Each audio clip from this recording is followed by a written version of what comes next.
শহরের পিটিআই খাল, খাজা আহমেদ লেক, পাগলির ছড়া খাল সহ গুরুত্বপূর্ণ জলপথগুলো বেদখল হয়ে গেছে। স্থানীয়রা দ্রুত অবৈধ স্থাপনা উচ্ছেদ করে খালগুলো উন্মুক্ত করার দাবি জানিয়েছেন। ফেনী পৌর প্রশাসক গোলাম মোহাম্মদ বাতেন জানান, পানি নিষ্কাশনের জন্য ৮টি টিম কাজ করছে। অবৈধ স্থাপনা উচ্ছেদের জন্য পুনরায় অভিযান চালানো হবে।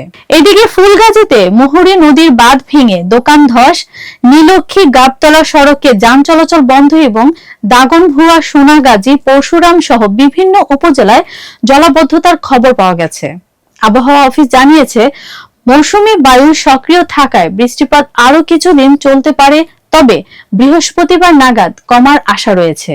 মুহুরী নদীর পানি এখনো বিপদসীমার নিচে রয়েছে এবং বন্যার আশঙ্কা নেই, তবে সবাইকে সতর্ক থাকতে বলা হয়েছে।